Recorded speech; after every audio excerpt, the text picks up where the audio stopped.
ना भिगोना, ना पीसना, ना ही बेलना, बहुत ही आसान तरीके से बनाएं दाल की कचौरी कम से कम समय में।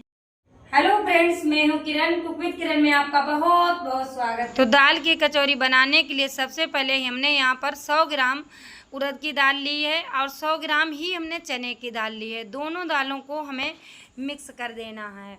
अब हम इसे 3 से 4 पानी अच्छे से धुलेंगे। 4 बार कम से कम हमें इसे साफ़ करके धुल लेना है, क्योंकि इसमें डस्ट वगैरह जो लगी होती है, मार्केट की दाल होती है, तो धुलने से साफ़ हो जाएगी। इस दाल को हमें भिगोना नहीं है, इसे बस इसी तरह से धुल लेना है।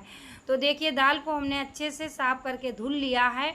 अब हमें क्या करना है, गैस को ऑन करेंगे और एक बर्तन चढ़ा देंगे, जैसे कि भगोना या कुकर, जिसमें भी आप बनाएं वो चढ़ा सकते हैं। तो यहाँ पर हमने भगोना चढ़ा दिया और भगोने में 2 खाने वाले चम्मच हमने ऑयल डाल दिया है।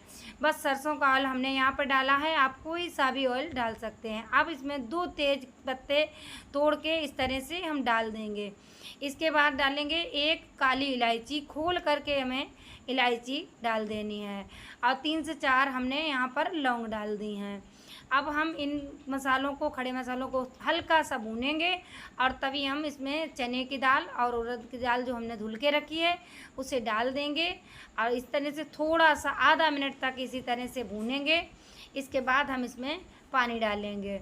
तो बस इस तरह से आप कचौरी एक बार बना करके ज़रूर देखें, बहुत ही आसान तरीका है। तो देखिए, दाल हमने मिक्स कर ली है। अब हम इसमें पानी डाल देंगे। तो यहाँ पर हमने लगभग 600-700 ग्राम पानी इसमें डाल दिया है, क्योंकि हम भगोने में दाल को पका रहे हैं, इसलिए इसमें पानी थोड़ा सा ज़्यादा लगेगा। अगर आप कुकर में पकाएं तो थोड़ा सा पानी कम रखिएगा। उतना ही पानी हमें डालना है कि दाल हमारी अच्छे से गल भी जाए और पानी ज़्यादा भी ना हो। और अगर आपका पानी ज़्यादा हो भी जाए तो आप छान के पानी निकाल सकते हैं। वैसे अगर आप इस हिसाब से रखेंगे जैसे कि मैंने रखा है, तो आपका पानी ज़्यादा होगा ही नहीं और दाल भी गल जाएगी। अब 1 चम्मच हल्दी पाउडर डाल देंगे और इस दाल को ढक कर के 10 मिनट तक पकाएंगे। 10 मिनट में हमारी दाल अच्छे से गल जाएगी। तब तक हम इसके लिए आटा लगा लेते हैं। तो यहाँ पर हमने गेहूं का आटा ले लिया है और इसे हमने छान लिया है। तो गेहूं की आटे की जगह पर आप मैदा भी ले सकते हैं। अगर मैदा की बनाना चाहें तो मैदा ले लें। अब 1 चम्मच इसमें डालेंगे नमक। तो यहाँ पर हमने 1 चम्मच नमक डाला है, आप स्वाद के अनुसार नमक डाल सकते हैं। 2 पिंच बराबर हींग डाल देंगे और 1 चम्मच अजवाइन ली है। अजवाइन को इस तरह से हाथों से मसल करके डालना है। इस तरह से हाथों से क्रश कर लेंगे तो हमारे आटे में अच्छी सी खुशबू आएगी। अब हम यहाँ पर डालेंगे लगभग 50 ग्राम के करीब हमने यहाँ पे लिया है रिफाइन ऑयल, तो इसे हम डाल देंगे। अब हाथों से इस तरह से सारे घी को और मसाले को मिक्स कर लेंगे इस तरह से। इसके बाद हम इसे पानी डाल के मलेंगे। तो अरे, मैं बातों बातों में तो छोटी सी रिक्वेस्ट करना ही भूल गई। तो फ्रेंड्स, मेरी आपसे छोटी सी प्यारी सी रिक्वेस्ट है, अगर आपको मेरी रेसिपी ज़रा सी भी पसंद आ रही है तो लाइक करें, शेयर करें। चैनल को सब्सक्राइब अभी तक नहीं किया है तो प्लीज़ चैनल को सब्सक्राइब कर लें और बेल आइकन ज़रूर दबा दें। साथ में ऑल पे क्लिक ज़रूर कर दें ताकि मेरे आने वाले वीडियो की नोटिफिकेशन आपको सबसे पहले मिल सके। और हाँ, मुझे प्यारे प्यारे कमेंट करना बिल्कुल ना भूलें।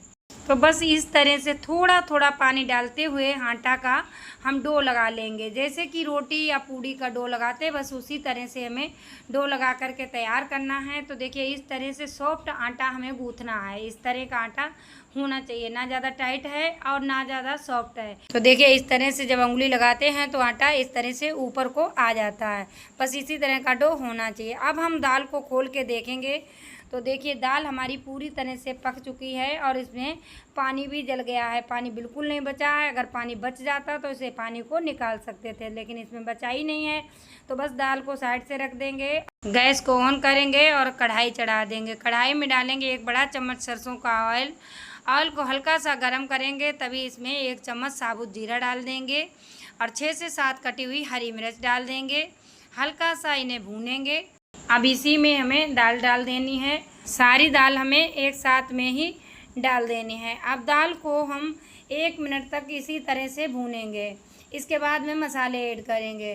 तो दाल हमारी हल्की सी भुन गई है, तो अब हम 1 चम्मच लाल मिर्च पाउडर डालेंगे, 1 चम्मच नमक डालेंगे, थोड़ा सा काली मिर्च पाउडर डालेंगे, 1 चम्मच गरम मसाला डाल देंगे और 1 चम्मच धनिया पाउडर डालेंगे और 1 चम्मच चाट मसाला डाल देंगे। अब अगर आपको सौंफ का फ्लेवर पसंद है तो यहाँ पर ही आपको 1 चम्मच सौंफ भी डाल लेनी है। अब 1 से 1.5 मिनट इसी तरह से चलाते हुए हमें इसकी भुनाई करनी है। 1 से 1.5 मिनट में दाल हमारी अच्छे से भुन जाएगी। तो देखिए दाल को भूनते हमें 1 से 1.5 मिनट हो गया है और दाल हमारी अच्छे से भुन चुकी है। तो अब इसमें कटी हुई हरी धनिया की पत्ती डाल देंगे और थोड़ा सा इसे मिक्स करेंगे। इसके बाद हम इसे दूसरे बर्तन में ट्रांसफ़र कर लेंगे। तो बस दाल हमारी कुछ इस तरह की होना चाहिए। देखिए इसमें दाना भी दिख रहा है और ज़्यादा घुटी भी नहीं है और ज़्यादा खड़ी भी नहीं है। बस इसी तरह की दाल आपकी होगी तो फिर कचौड़ी आपकी बहुत ही खाने में स्वादिष्ट लगेंगी। अब दाल को साइड से रख देना है और आटा ले लेना है। इस तरह से आटा ले लेंगे और एक चकले पर इस तरह से लंबा लंबा रोल बना करके तैयार करेंगे और एक चाकू से इस तरह से बराबर बराबर मात्रा में इसके पीस काट लेंगे। इस तरह से हमें कट कर लेना है। इससे क्या होगा, हमारी कचौरी एक बराबर रहेंगी और लोई बनाने में बहुत ही आसानी होती है। इस तरह से अगर आप बनाते हैं तो बस इस तरह से दबा देंगे और लोई हमारी बहुत अच्छे से जल्दी से बन जाती है। तो देखिए इस तरह से हाथों से इस तरह से इसे बढ़ा लेंगे हाथों से ही। और अब हम सूखा थोड़ा सा आटा लगा लेंगे इस तरह से हाथों में। आप आटा लगाना चाहें तो आटा लगा लें, नहीं तो ऑयल लगा सकते हैं।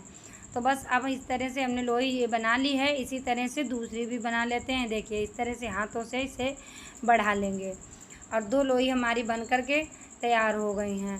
अब हम 1 चम्मच में डाल लेंगे और इस तरह से लोई के ऊपर रख लेंगे। देखिए इस तरह से और इसे साइड से पकड़ के इस तरह से देखिए पकड़ के और इसे दोनों में मिलाते जाएंगे। बस इस तरह से मिलाते जाएंगे, बिल्कुल अच्छे से चिपक जाएगा, खुलेगा बिल्कुल नहीं। बस इस तरह से आपको भर लेना है, जैसे कि हम आलू या दाल की वैसे भी कचौरी भरते ही रहते हैं।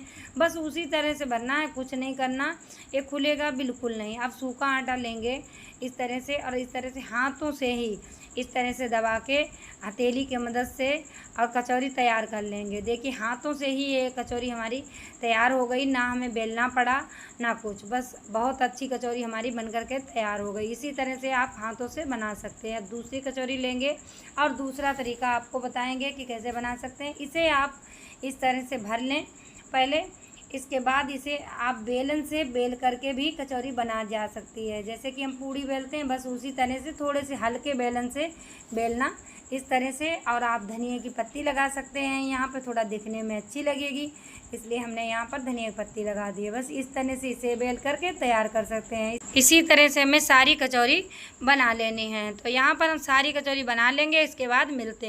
तो यहाँ पर हमने पहले ही ऑयल गर्म होने के लिए रख दिया था। तो ऑयल हमारा हल्का सा गर्म है, मीडियम गैस हमारी है। बस अब हम इसमें कचौरी इस तरह से डालते जाएंगे। तो 4-5 कचौरी हम एक बैच में इसमें डाल देंगे, जितनी आराम से आ सकें बस उतनी ही आपको डालनी है।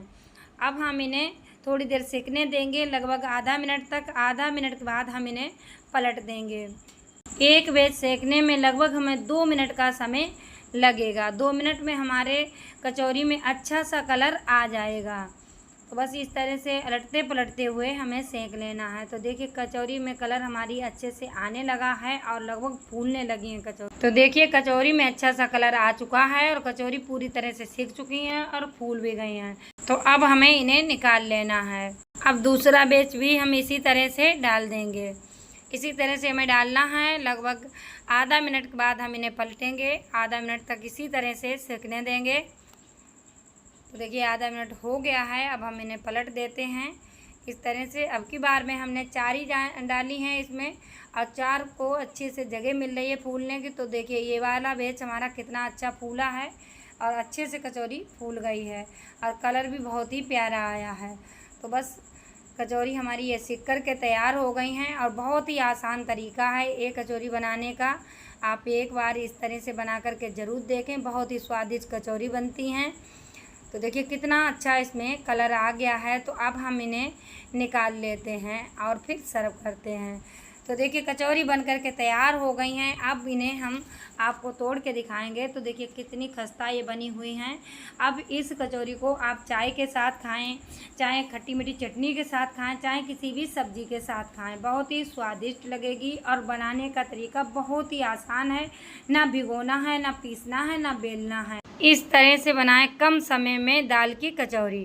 फ्रेंड्स, मुझे उम्मीद है आपको मेरी रेसिपी ज़रूर पसंद आई होगी। अगर पसंद आई है तो लाइक करें, शेयर करें। चैनल पर नए हैं तो चैनल को सब्सक्राइब कर लें और बेल आइकन ज़रूर दबा दें ताकि मेरे आने वाले वीडियो की नोटिफिकेशन आपको सबसे पहले मिल सके। मिलते हैं किसी दूसरी रेसिपी के साथ में, तब तक के लिए नमस्कार। जय हिंद, जय भारत, बाय बाय। पूरा वीडियो देखने के लिए आपका बहुत बहुत धन्यवाद।